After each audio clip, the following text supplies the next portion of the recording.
के साथ देश में कोरोना केसेस काफी बढ़े हैं। ऐसे में मास्क सबसे बड़ा हथियार है। हम आपसे बार बार अपील करते हैं कि आप मास्क पहनिए। इसको लेकर न्यूज 18 ने एक मुहिम भी शुरू की है, /मास्क पहनो इंडिया। आप खुद से प्रण लीजिए कि जब तक ये महामारी है आप मास्क नहीं उतारेंगे। मास्क ठीक से पहनिए, मास्क है मजाक नहीं। चलिए आगे खबरों का सिलसिला आगे बढ़ाते हैं और अब बात करते हैं बीजेपी की बैठक की। बीजेपी के राष्ट्रीय महामंत्री संगठन बीएल संतोष कोर ग्रुप की मीटिंग के लिए देहरादून आज पहुंचे हुए हैं। पार्टी कार्यालय में संगठन के 7 मोर्चों के अध्यक्ष के साथ इस वक्त वो बातचीत कर रहे हैं। शाम 4 बजे कोर ग्रुप की मीटिंग होगी। प्रदेश प्रभारी दुष्यंत गौतम भी साथ में मौजूद रहेंगे।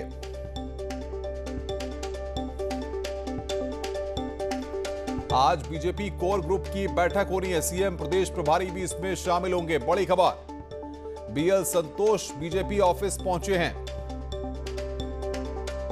आज बीजेपी कोर ग्रुप की बैठक हो रही है जिसमें आगे के लिए रणनीति तैयार होगी। 2022 के मिशन को फतेह करने के लिए किस तरह से काम किया जाए, इसको लेकर रणनीति तैयार होगी। बीजेपी कोर ग्रुप की आज शाम 4 बजे मीटिंग होने वाली है। इसके लिए पार्टी के राष्ट्रीय महामंत्री संगठन बीएल संतोष देहरादून पहुंच चुके हैं और इसी का नतीजा है कि बीजेपी के प्रदेश कार्यालय में लंबे समय बाद एक चहल पहल देखने को मिल रही है। बीएल संतोष अभी पार्टी के 7 मोर्चों के जो अध्यक्ष हैं उनके साथ मीटिंग कर रहे हैं। इसके बाद प्रदेश अध्यक्ष और प्रदेश महामंत्री से भी बातचीत होगी। वो फीडबैक लेंगे कि किस तरह से प्रदेश में जो सियासी घटनाक्रम है वो क्या कुछ है, क्योंकि कोविड काल में बहुत सारी चीज़ें बदल गई हैं और इसने सियासत को भी बहुत कुछ प्रभावित किया है। ठीक शाम 4 बजे जो पार्टी कोर ग्रुप है उसकी मीटिंग होगी। मुख्यमंत्री तीरथ सिंह रावत इसमें होंगे। इसके अलावा जो प्रदेश प्रभारी हैं दुष्यंत कुमार गौतम वो भी देहरादून पहुंच चुके हैं। इसके साथ ही सांसद और कोर ग्रुप के जो अन्य सदस्य हैं वो इस मीटिंग में होंगे। शाम 4 बजे होने वाली इस मीटिंग को बेहद महत्वपूर्ण माना जा रहा है बीजेपी के लिहाज से। कैमरा पर्सन भरत शर्मा के साथ सुनील नौप्रभात, न्यूज़ 18 देहरादून। और बातचीत करने के लिए सुनील नौप्रभात हमारे संवाददाता हमारे साथ जुड़ेंगे, उनसे हम बातचीत करेंगे। लेकिन आज बीजेपी कोर ग्रुप की बैठक शाम को 4 बजे है। फिलहाल बातचीत का सिलसिला चल रहा है। राष्ट्रीय महामंत्री संतोष वहां पर पहुंचे हुए हैं सभी मोर्चों के अध्यक्ष के साथ। फिलहाल वो बातचीत कर रहे हैं। सीएम प्रदेश प्रभारी भी बीजेपी की कोर ग्रुप की बैठक में शामिल होंगे। बीएल संतोष, आपको बता दें कि बीजेपी दफ्तर पहुंचे राष्ट्रीय महामंत्री है बीएल संतोष। और सुनील नौप्रभात बातचीत करने के लिए हमारे साथ जुड़े हुए हैं। सुनील, 4 बजे कोर ग्रुप की बैठक होगी, उससे पहले मोर्चों के अध्यक्षों के साथ बातचीत चल रही है। किन मुद्दों पर मंथन हो रहा है और क्या माना जाए, किस तरह की रणनीति बीजेपी यहां से तैयार करना चाहती है?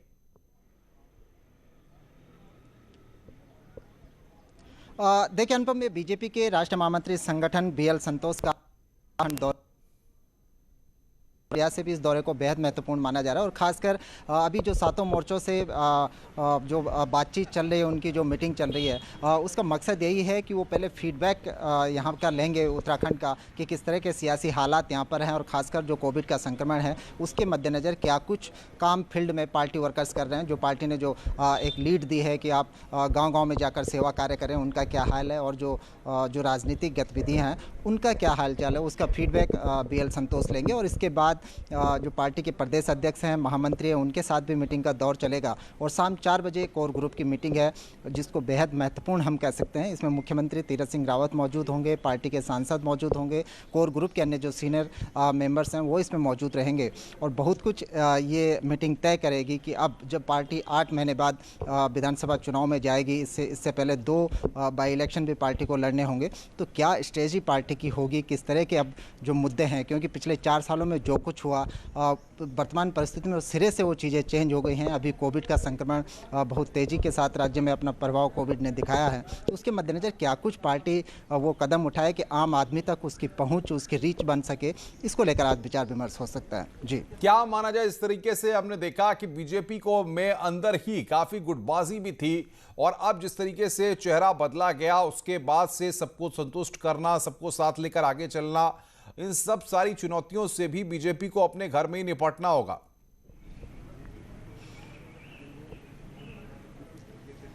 बिल्कुल अनुपम, जैसे मैंने कहा कि वर्तमान में जो परिस्थितियां हैं वो बहुत चेंज हो चुकी हैं। मार्च में जब मुख्यमंत्री ने जब बीजेपी ने मुख्यमंत्री का चेहरा बदला था तब की परिस्थितियां कुछ और थी। आज मई का महीना है, आज की परिस्थितियां सिरे से उलट गई हैं, क्योंकि कोविड के कारण आप देखेंगे कि गांव के गांव कोविड से संक्रमित हैं और आज पहली प्राथमिकता लोगों की कोविड से लड़ने की है। ये बीजेपी का भी मानना है, क्योंकि पार्टियाँ ये भांप चुकी हैं कि अब उपलब्धियों का दौर नहीं है, लोगों के बीच जाकर उनकी मदद करने का है, सेवा कार्य करने का है। और इसीलिए बीजेपी ने इसको अपना एजेंडा बनाया है कि अब प्रत्येक पार्टी वर्कर्स, चाहे सांसद, आप देखेंगे कि जब प्रधानमंत्री मोदी 7 साल का अपना कार्यकाल कंप्लीट कर रहे होंगे अगले 30 मई को, तो पार्टी ने एक एजेंडा दिया है कि जो सांसद हैं, जो मंत्री हैं, जो विधायक हैं, वो प्रत्येक गाँव में जाएं। जाहिर तौर पर बहुत बहुत शुक्रिया आपका सुनील, आप नजर बना के रखिए, आगे भी हम आपसे अपडेट लेते रहेंगे। आगे बढ़ते, सड़क से उपचुनाव जीतकर आए विधायक महेश जीना ने आज विधानसभा की सदस्यता ली। विधानसभा अध्यक्ष प्रेमचंद अग्रवाल ने विधानसभा स्थित अपने कक्ष में जीना को पद और गोपनीयता की शपथ दिलाई। इस मौके पर सीएम तीरथ सिंह रावत, मंत्री गणेश जोशी, सतपाल महाराज, राज्य मंत्री धन सिंह रावत समेत कई विधायक भी मौजूद रहे। मैं भारत की प्रमुखता जिस पद को मैं ग्रहण करने वाला हूं, मैं महेश जीना जो विधानसभा का सदस्य निर्वाचित हुआ हूं, ईश्वर की शपथ लेता हूं कि मैं विधि द्वारा स्थापित भारत के संविधान के प्रति सच्ची श्रद्धा और निष्ठा रखूंगा। मैं भारत की प्रमुखता जिस पद को मैं ग्रहण करने वाला हूं, उसके कर्तव्यों का श्रद्धापूर्वक निर्वहन करूंगा। भारी बहुमत से जीना जी ने सल्ट विधानसभा जीती है और निश्चित है कि वहाँ की जनता के जिस प्रकार के विकास के कार्य और जो पाइपलाइन में सुरेंद्र जीना जी के द्वारा किए गए काम, उनको हम आगे बढ़ाएंगे। मैं काफ़ी भावुक हूँ, क्योंकि ये जो सीट है ये मेरे भाई सुरेंद्र सिंह जीना की सीट थी, लेकिन उनके निधन के बाद मुझे इस सीट पर चुनाव लड़ना पड़ा और मेरा पूरा प्रयास है कि जो भी विधायक सुरेंद्र सिंह जीना ने सल्ट के लिए सपने देखे थे उनको पूरा करना ही मेरा दायित्व है। दूसरी ओर सीएम बनने के बाद तीरथ सिंह रावत आज पहली बार विधानसभा स्थित अपने कार्यालय पहुंचे। उन्होंने विधिवत पूजा अर्चना के बाद कार्यालय में प्रवेश किया। इस मौके पर सीएम ने कहा कि सरकार धीरे धीरे कोविड पर नियंत्रण पाने में सफल हो रही है। हमारी 3rd वेव के लिए भी पूरी तैयारियां हैं। सचिवालय में तो लगातार रात दिन काम कर ही रहा था। आज विधानसभा के अंदर पहली बार मुख्यमंत्री बनने के बाद, और वो भी जीना जी के शपथ के कारण, और साथ में अपना भी मैंने विधानसभा का कार्यालय का हवन के साथ में, पूजा पाठ के साथ में प्रारंभ किया है। बुलेटिन में बात करते हैं आईएमए और रामदेव के बीच जारी विवाद की, जो लगातार बढ़ता जा रहा है। वहीं अब इंडियन मेडिकल एसोसिएशन ने पीएम मोदी को चिट्ठी लिखी और रामदेव के खिलाफ देशद्रोह का केस चलाने की मांग की है। आरोप लगाए गए हैं कि रामदेव की तरफ से कोरोना टीका को लेकर भ्रामक और गलत बयान दिया गया है। उन्होंने एलोपैथी और डॉक्टरों को लेकर भी गलत बयान दिए हैं। कार्रवाई की मांग को लेकर आईएमए ने मोदी को चिट्ठी लिखी है। वहीं आईएमए ने अपने बयान में कहा है कि पहली वेव में 753 और दूसरी वेव में 513 डॉक्टरों ने जान गंवाई है। साथ ही बताया गया है कि पहली वेव में किसी भी डॉक्टर को वैक्सीन नहीं लगी थी और दूसरी वेव में जान गंवाने वाले अधिकतर डॉक्टर कई कारणों से वैक्सीन नहीं ले पाए थे। आपको बता दें कि बाबा रामदेव ने वैक्सीन की दोनों खुराक लेने के बावजूद हजारों डॉक्टर्स की मौत की बात कही थी।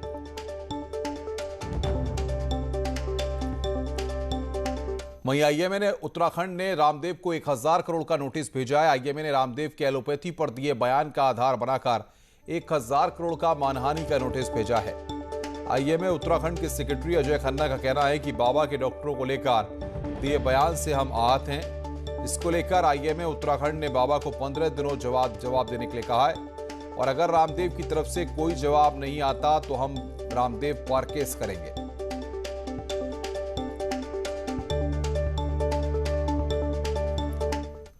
वहीं योग गुरु रामदेव और एलोपैथी के डॉक्टरों की संस्था आईएमए में चल रही जुबानी जंग के बीच स्वामी रामदेव का एक वीडियो वायरल हो रहा है, जिसमें स्वामी रामदेव कहते हुए नजर आ रहे हैं कि किसी के बाप में दम नहीं जो स्वामी रामदेव को गिरफ्तार कर सके। दरअसल इन दिनों सोशल मीडिया पर अरेस्ट बाबा रामदेव ट्रेंड कर रहा है, जिस पर प्रतिक्रिया देते हुए स्वामी रामदेव ये बात कह रहे हैं। ये वीडियो बाबा रामदेव की ऑनलाइन मीटिंग के दौरान बताया जा रहा है।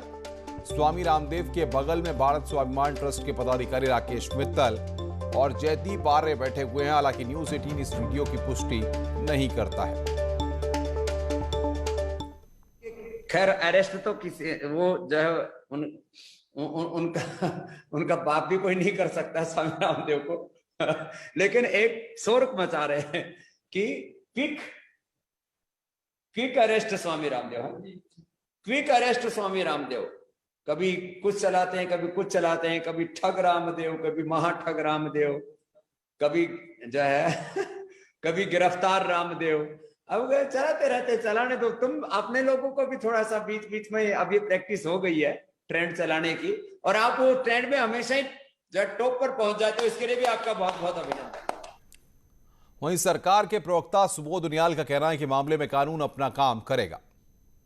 आईएमए और रामदेव, बाबा रामदेव का जो कॉन्फ्लिक्ट है, और जिस हिसाब से आईएमए ने उनको नोटिस भेजा, तो इसमें जो भारतीय आईपीसी है उसके तहत जो भी आईएमए, दोनों लोग आईएमए करते हैं करें, लेकिन कानून अपना काम करेगा। और कानून, क्योंकि देश में कानून सर्वोपरि है। योग गुरु बाबा रामदेव और आईएमए के बीच छिड़े विवाद पर पहली बार तीरथ सरकार के किसी मंत्री का बयान सामने आया है। कैबिनेट मंत्री गणेश जोशी ने इस पूरे विवाद को दुर्भाग्यपूर्ण बताते हुए कहा कि ट्रीटमेंट की दोनों ही विधाओं का अपना अपना महत्व है। बेहतर होगा कि दोनों ही पक्षों में जिसका काम है वो अपना काम करे। ये समय आपस में लड़ने का नहीं, कोरोना से लड़ने का है। प्राचीन परंपरा है, लेकिन आज एलोपैथी ने, क्योंकि आज हर एक आदमी अगर किसी को तुरंत इलाज चाहता है, वो कहता है मुझे दून में भेजो, मुझे मैक्स में भेजो, मुझे एम्स में भेजो। तो इसलिए मैं दोनों पक्षों से कहूँगा कि इस प्रकार की बयानबाजी ना करें। जो जिसका काम है वो अपना काम करें, क्योंकि आज आपस में लड़ने की नहीं, कोरोना से लड़ने की आवश्यकता है। कोविड के चलते मिड डे मील का पैसा बच्चों के खातों में सरकार भेज रही है, लेकिन प्रवासी बच्चों के बैंक अकाउंट खुलने में रही तकनीकी पेचीदगी सरकारी सुविधा का लाभ सभी बच्चों तक नहीं पहुंचा पा रही है। देखिए हमारी रिपोर्ट। उत्तराखंड में केंद्र सरकार की ओर से 208 करोड़ का बजट मिड डे मील यानी कि प्राइमरी और माध्यमिक बच्चों के दोपहर के खाने के लिए जारी कर दिया गया। स्कूल बंद है तो ये पैसा सीधे बच्चों के खाते में सरकार भेजेगी, मगर इसमें सबसे बड़ी समस्या प्रवासी बच्चों के खातों को लेकर है। आधे से ज्यादा बच्चों के बैंक खाते ही दस्तावेज पूरे नहीं होने की वजह से नहीं खुल पाते। ऐसे में बच्चों को सरकारी सुविधा का लाभ लेने में परेशानियां झेलनी पड़ती हैं। देखिए, मिड डे मील की जो प्रोजेक्ट अप्रूवल बोर्ड है उसकी मीटिंग हो चुकी है। उसमें 208 करोड़ रुपए इस साल के लिए पास हुआ है। 208 करोड़ रुपए में बच्चों के लिए मिड डे मील हम लोग देते हैं। उसी में हमारी जो भोजन माताओं की व्यवस्था होती है वो इसमें होती है। उसी में हमारे अन्य कॉस्टिंग भी जो हमारी आती है वो उसमें की जाती है। करीब 6,67,000 कुल हमारे पूरे प्रदेश में बच्चे हैं जो इस योजना से लाभान्वित वर्तमान में हो रहे हैं। वहीं पहाड़ी जिलों में सभी बच्चों के खाते खुले हुए हैं। टिहरी, अल्मोड़ा, पौड़ी, रुद्रप्रयाग जिलों में तो 100% बच्चों के खाते खुले हैं, लेकिन देहरादून, हरिद्वार, हल्द्वानी, उधम सिंह नगर जैसे जिलों में 70% प्रवासी बच्चों के ही खाते खुले हैं।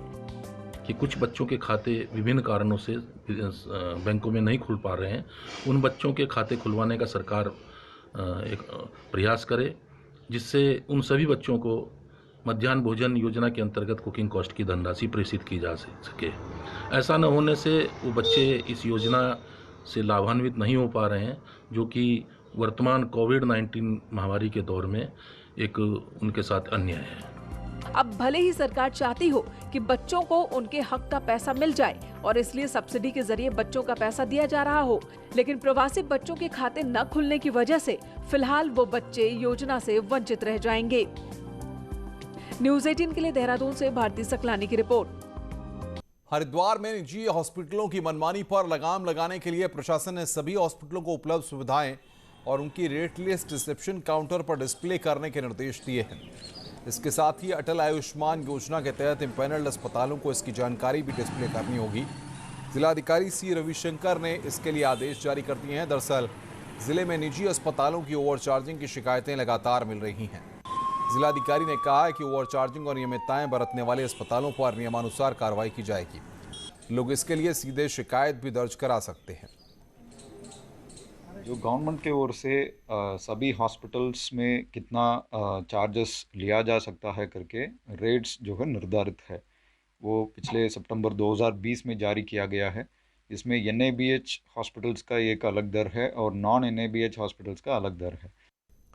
टिहरी में जिला अस्पताल बरौली हिमालयन जॉली ग्रांट की कार्यप्रणाली फिर सवालों के घेरे में है और जिला अस्पताल एक रेफर सेंटर बनकर रह गया। आज सुबह प्रतापनगर से एक बच्चे के हाथ टूटने पर उसे जिला अस्पताल लाया गया और यहां पर प्लास्टर करने के बाद उसे हायर सेंटर भेजने की बात कहकर पर्चा थमा दिया गया। CMS का कहना है कि बच्चे के हाथ का ऑपरेशन किया जाना है और जो यहां पर संभव नहीं है, इस कारण उसे हायर सेंटर रेफर किया गया है। और ये बेचारा बहुत गरीब परिवार का लड़का है और इसके ये कच्चा प्लास्टर बांध के कह दिया गया कि आप इसको नीचे ले जाओ, यहाँ पे ये सुविधा नहीं है कि इसकी सर्जरी होनी है, जबकि थोड़ा सा हड्डी खिसक रखी है। अब गरीब आदमियों को इतना परेशान किया जा रहा है कि जबकि ये जिला अस्पताल है। ये जब बच्चा आया था तभी संज्ञान में आ गया था मेरे, जब बच्चे को तो सारी चीज़ कराएं, लेकिन उस बच्चे का गिरा हुआ है और हड्डी टूटी हुई, तो ग्राफ्टिंग की ज़रूरत है। जो हमारे ऑर्थोपेडिशियन से बात हुई थी, उन्होंने बोला ग्राफ्टिंग जो है हमारे यहाँ संभव नहीं है, इसलिए उनको हम जॉली ग्रांट या हायर सेंटर हम भेज रहे थे। जॉली ग्रांट ऐसा कुछ नहीं बोला गया था। विकासनगर के ग्रामीण क्षेत्रों में कोविड टीकाकरण को लेकर स्वास्थ्य विभाग ने ग्रामीण क्षेत्रों में टीकाकरण कैंप लगाने शुरू कर दिए हैं। इस अभियान की शुरुआत क्षेत्र के विधायक और बीजेपी प्रदेश प्रवक्ता मुन्ना सिंह चौहान ने की। मुन्ना सिंह ने कहा है कि ग्रामीण क्षेत्रों में लोग टीकाकरण के प्रति रुचि नहीं ले रहे हैं। इसे देखते हुए उन क्षेत्रों का चिन्हीकरण किया गया है जहां पर टीकाकरण का ग्राफ कम है और उन जगहों पर कैंप लगाकर टीकाकरण शुरू किया गया है। तो आज हमने एक यहाँ पे बाड़वाला में, एक इससे आगे जाकर के कटापत्थर में और एक ऊपर पहाड़ों पे मदरसू में जाकर के 3 जगह आज कैंप शुरू किए हैं और ये आज है और यदि आज नहीं होगा तो कल भी जारी रखेंगे, कल नहीं होगा तो परसों भी जारी रखेंगे। हाँ, साथ ही साथ वैक्सीन की उपलब्धता भी जैसी जैसी होती रहेगी सबका वैक्सीनेशन हम करते जाएंगे। कोरोना कर्फ्यू के पालन को लेकर लोग तैयार नहीं हैं। नैनीताल में तरह तरह के बहाने बनाकर लोग सड़कों पर घूम रहे हैं। हालांकि पुलिस चौराहों पर ऐसे लोगों पर कार्रवाई कर रही है। तल्लीताल में पुलिस ने बहानेबाजों से दवा और वैक्सीनेशन की रसीद मांगी तो किसी के पास नहीं थी। इसके बाद पुलिस ने कई लोगों का आपदा प्रबंधन एक्ट के तहत कार्रवाई करी। वहीं कुछ बाहरी लोगों को झील किनारे में बिना मास्क फोटो खिंचवाते पुलिस ने पकड़ा है, उन पर भी कार्रवाई की गई है। देखो, कई लोग आ रहे हैं, कर्फ्यू का उल्लंघन कर रहे हैं। जैसे कोई बहाना बना रहा, हम हॉस्पिटल जा रहे हैं दवाई लेने, जिनके पास पर्ची वगैरह कुछ नहीं है डॉक्टर की, या कई लोग ऐसे हैं जो वैक्सीनेशन का बहाना करके आ रहे हैं, तो हम उनका रजिस्ट्रेशन आदि चेक कर रहे हैं। जो अनावश्यक रूप से घूमता हुआ मिल रहा है उसके खिलाफ चालानी कार्रवाई की जा रही है। रुड़की में राशन दुकानदारों में कालाबाजारी की सूचना को लेकर प्रशासन अब सख्त नजर आ रहा है। ज्वाइंट मजिस्ट्रेट का कहना है कि डीएम के दिशानिर्देशों पर काम किया जा रहा है और राशन की कालाबाजारी करने वालों के खिलाफ लगातार अभियान चलाया जा रहा है और कोई राशन डीलर राशन कालाबाजारी करते हुए पकड़ा गया तो उसके खिलाफ सख्त कार्रवाई की जाएगी।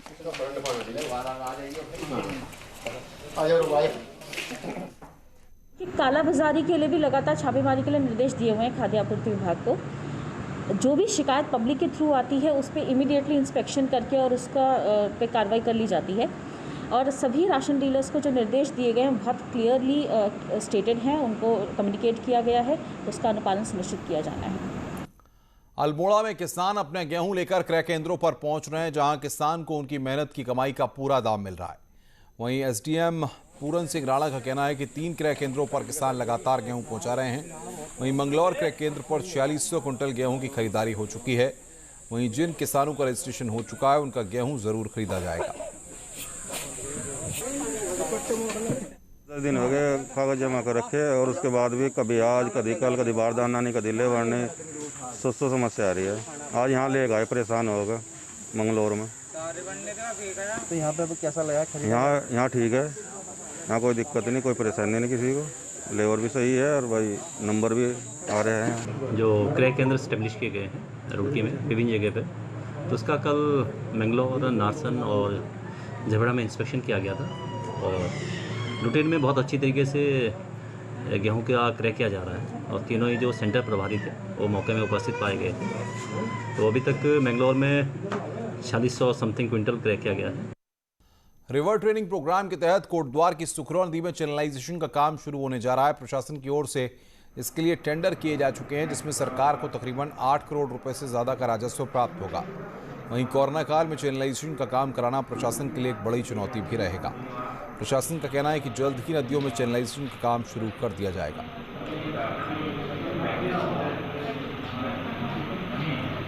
नीलामी कराई गई और ये करीब 8 करोड़ 76 लाख 49,000 रुपये इसका टोटल रेवेन्यू प्राप्त हुआ है।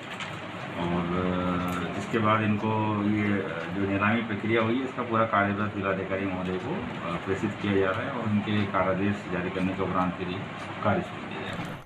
कोरोना महामारी के दौरान जिले में लौटे प्रवासी गांव में खेती करके मुनाफा कमा रहे हैं। ऐसे ही उत्तरकाशी के चकोन गांव के शेर सिंह राणा हैं, जो पिछले कई सालों से सब्जी की खेती कर रहे हैं और आजकल घर लौटे प्रवासियों को सब्जी उत्पादन की ओर प्रेरित कर रहे हैं। शेर सिंह आजकल कद्दू, टमाटर, गोभी की ऑर्गेनिक खेती करते हैं। हर दिन हजारों की सब्जी बाजार में बेचकर अपनी आजीविका चला रहे हैं और प्रवासियों के लिए एक प्रेरणा स्रोत भी बने हैं। अपने घर का खर्चा चलाने के लिए बहुत अच्छा है ये। अगर कुछ भी काम नहीं है आपके पास, इसमें थोड़ा रिस्क लेने की क्षमता, क्योंकि कुछ देवी आपदाएं आती है तो रिस्क लेने की क्षमता जरूर होनी चाहिए हमारे अंदर। अगर हम ये सोचेंगे यार मैंने 10,000 लगाए थे और मेरा 1 रुपया नहीं निकला, कभी कभी ऐसा होता है कि आपने जो है 10,000 लगाए, 10,000 और खर्चा हो गया आपका ऊपर से, 20,000 खर्च हो गया, 10 रुपये नहीं निकले, क्योंकि वो तो ऊपर वाले पे डिपेंड है। कभी ओलावृष्टि हो, कभी कुछ हो जाए। खबरों का सिलसिला लगातार जारी है। फिलहाल इस बुलेटिन में इतना ही। नमस्कार।